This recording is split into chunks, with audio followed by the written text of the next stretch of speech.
ان الحمد للہ والصلاۃ والسلام علی رسول اللہ اما بعد۔ الحمد للہ آج ہم نے 18ویں پارے کی تلاوت اور سماعت مکمل کی ہے۔ دعا ہے کہ اللہ کریم ہماری اس تلاوت اور سماعت کو مکمل طور پر قبول فرمائے، اور جو بشری طور پر کمزوری و کمی رہ گئی ہے اللہ تعالیٰ اس کو معاف فرمائے۔ سورہ مؤمنون اور سورہ نور یہ آج ہم نے مکمل پڑھی ہیں اور سنی ہیں، اور سورہ فرقان کا کچھ حصہ شروع کا وہ ہم نے آج پڑھا ہے اور سنا ہے، وہ انشاءاللہ ہم کل اس کے بارے میں بیان کریں گے۔ آج ہم سورہ مؤمنون اور سورہ نور کے بارے میں سمجھتے ہیں کہ اللہ تعالیٰ نے اس کے اندر بنیادی باتیں کیا ارشاد فرمائی ہیں۔ سورہ مؤمنون کے اندر 7 بنیادی باتیں ہیں۔ پہلی بات تو یہ ہے کہ استحقاق جنت کا مستحق کون ہو سکتا ہے، جنت کا وارث کون ہے، جنت کس کو ملے گی۔ مؤمنون جو ہیں یا مؤمنین جو ہیں ان کی صفات کیا ہے، ان کی صفات کو 7 صفات کو ذکر کیا گیا ہے، 7 کوالٹیز فار دا بلیورس۔ اور نمبر 2 ہے تخلیق انسان کے 9 مراحل۔ 9 مرحلوں میں انسان جو ہے وہ وجود میں آتا ہے۔ ایسا نہیں ہے کہ یکدم انسان وجود میں آ جائے، یعنی جس دن وہ پیدا ہوتا ہے وہ اس کا 9 مرحلہ ہوتا ہے۔ اس طرح سے 9 مراحل ہے جس میں انسان پیدا ہوتا ہے۔ پھر اس کے بعد اللہ تعالیٰ نے توحید کا تذکرہ کیا، پھر اس کے بعد انبیاء کرام علیہ السلام کے قصے بیان کیے، پھر اس کے بعد نیک لوگوں کی 4 صفات کو ذکر کیا، پھر اس کے بعد اللہ تعالیٰ نے نہ ماننے والوں کو، جو نہیں مانتے ہیں نا، ان کے انکار کی اصل وجہ کو بیان کیا کہ کیوں نہیں مانتے، اور اس کے بعد قیامت کا تذکرہ کیا، اور آخر میں اللہ تعالیٰ نے ذکر فرمایا افحسبتم انما خلقناکم عبثا، تم لوگوں کو اللہ تعالیٰ نے بیکار پیدا نہیں کیا ہے، کسی مقصد کے لیے پیدا کیا ہے۔ تو بہرحال جو صفات بیان کی گئی ہیں جنت کا مستحق بننے کی وہ 7 ہیں۔ نمبر 1 ایمان۔ ایمان ضروری ہے، ایمان نہیں ہے تو کچھ بھی نہیں ہے۔ ایمان کے بغیر کوئی بھی جنت میں نہیں جائے گا۔ من قال لا الہ الا اللہ دخل الجنہ، جس نے کلمہ پڑھا ہے، اللہ کی ایمان کا اقرار کیا ہے، وہی جنت میں جائے گا، اس کے علاوہ کوئی جنت میں نہیں جائے گا، بھلے وہ دنیا میں کتنے اچھے کام کیوں نہ کر لے۔ جس نے اللہ کو نہیں مانا، اللہ کو نہیں پہچانا، اس کے اچھے کام کس کام کے۔ دوسری بات ہے نماز میں خشوع۔ نماز ہم لوگ جو پڑھتے ہیں اللہ تعالیٰ ہم سب کو معاف فرمائے، حقیقی معنوں میں وہ نماز تو نماز نہیں ہوتی۔ نماز کے اندر خشوع و خضوع ہونا چاہیے، یعنی اس کے اندر حاضری کی کیفیت ہونی چاہیے کہ میں کس کے سامنے کھڑا ہوں، میں کس کے سامنے حاضر ہوں، میں کس کی عبادت کر رہا ہوں۔ نماز میں خشوع ضروری ہے۔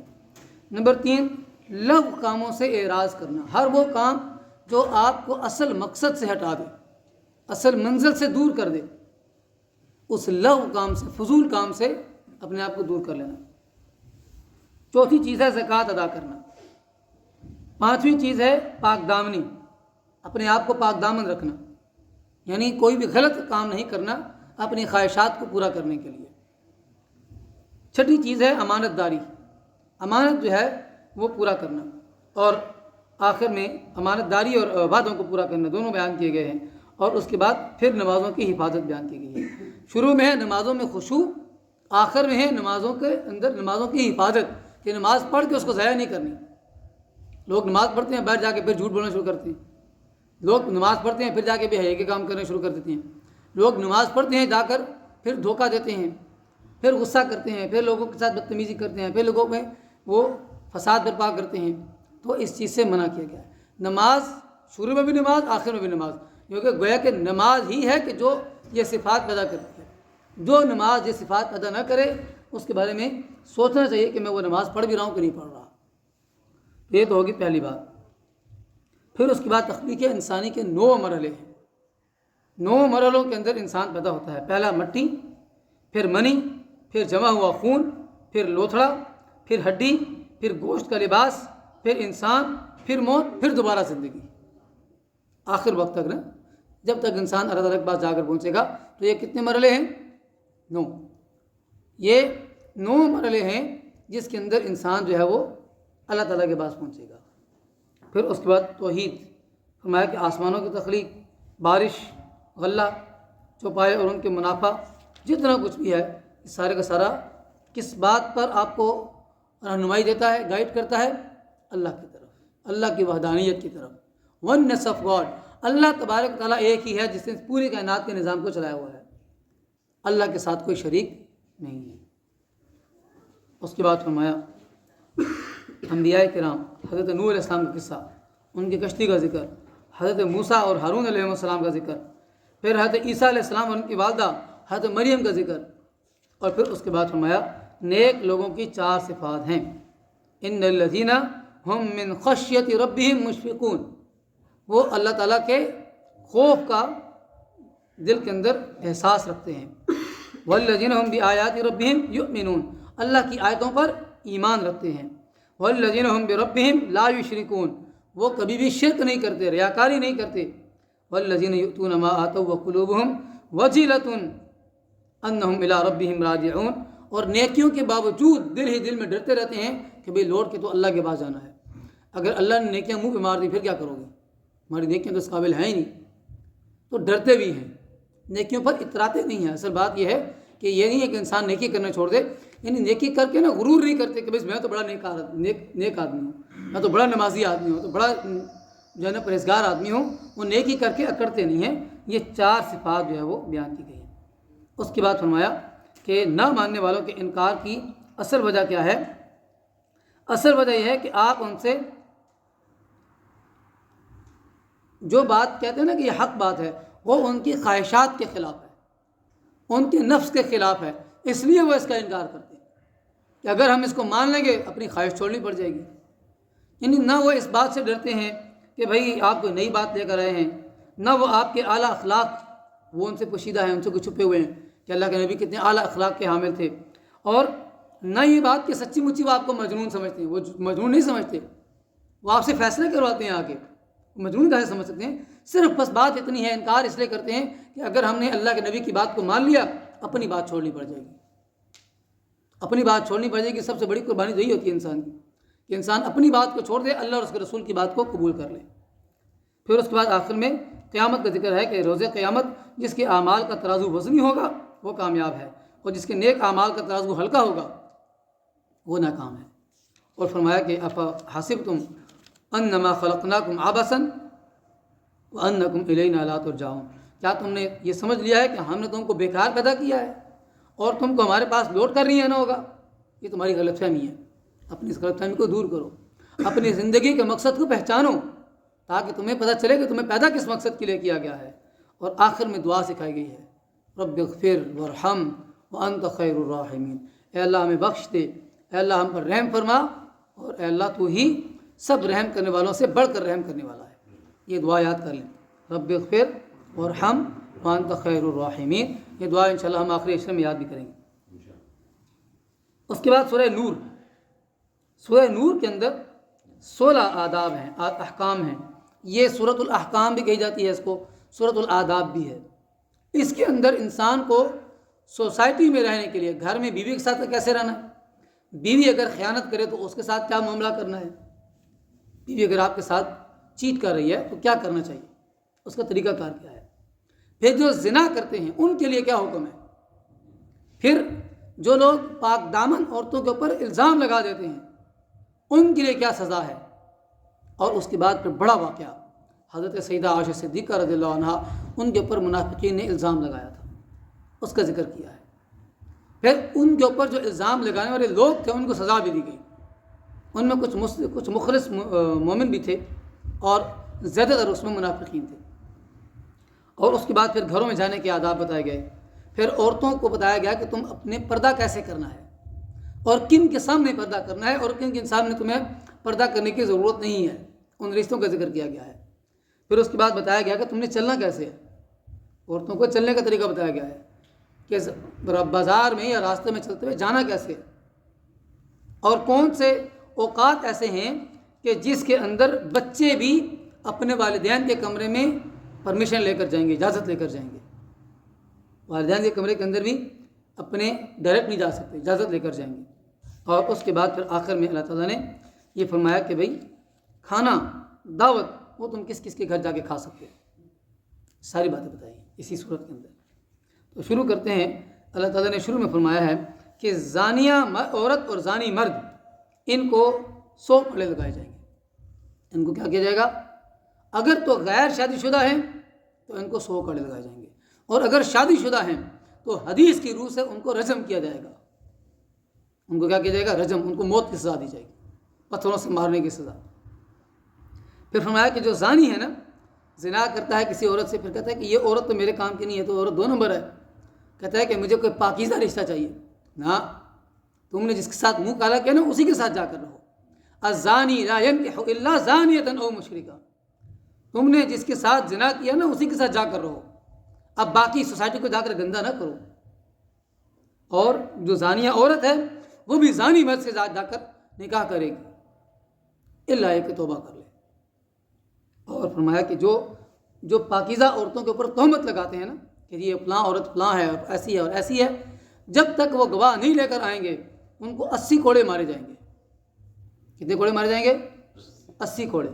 اور 80 کوڑے مارے جانے کے بعد پوری زندگی کبھی ان کی گواہی قبول نہیں کی جائے گی، وٹنس نہیں بن سکتے کہیں پر بھی، یہ سزا ہے ان کے لیے۔ الا الذین تابوا، سوائے ان لوگوں کے جو توبہ کر لیں، من بعد ذالک، اس کے بعد وہ اصلحوا، توبہ کرنا کافی نہیں ہے، اصلاح کر لیں اپنی، فإن اللہ غفور رحیم، تو پھر اللہ تعالیٰ معاف کرنے والا ہے۔ اچھا، پھر اگر کسی کو اپنی بیوی کے اوپر شک ہے یا یقین ہو گیا ہے لیکن اس کے پاس گواہ نہیں ہے، اب ظاہر بات ہے کہ کوئی بھی یاد رکھیں کہ کوئی بھی شخص ہے اپنی بیوی کے بارے میں بھی عدالت میں اگر آئے گا اور کہے گا کہ میری بیوی مجھے چیٹ کر رہی ہے، عدالت کہے گی گواہ لاؤ، اپنی آنکھوں سے دیکھا ہے نا اگر، تو تب بھی وہ کہے گی گواہ لے کر آؤ، گواہ نہیں ہے تمہاری بات قابل قبول نہیں ہے۔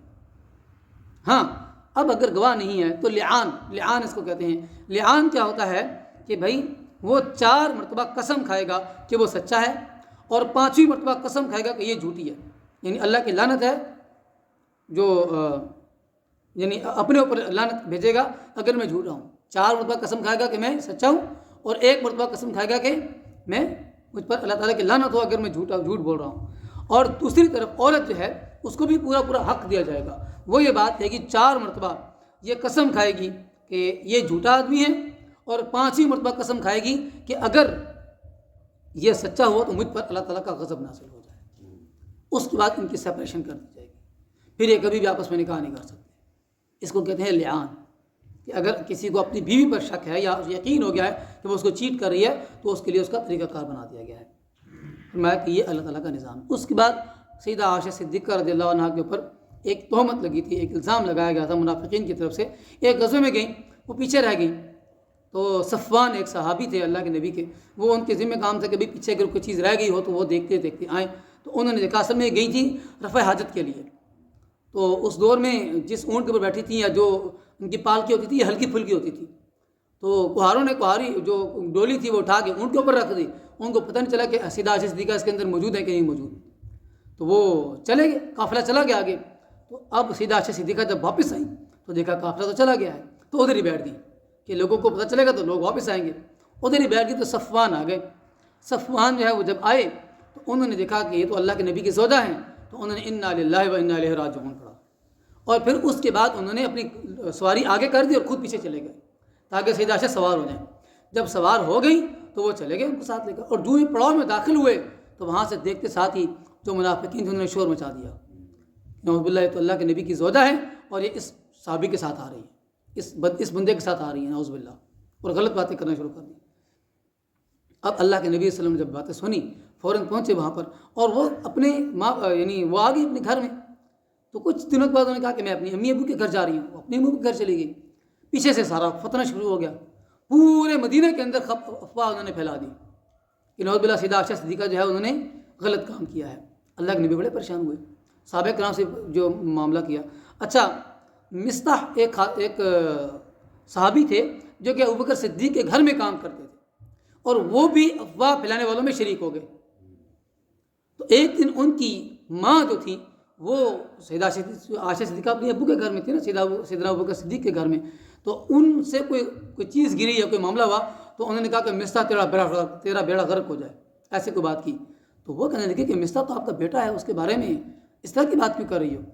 تو پھر انہوں نے بتایا کہ دیکھو مصطح نے یہ باتیں کہی اور مدینہ کے اندر یہ باتیں ساری پھیلی ہوئی ہیں۔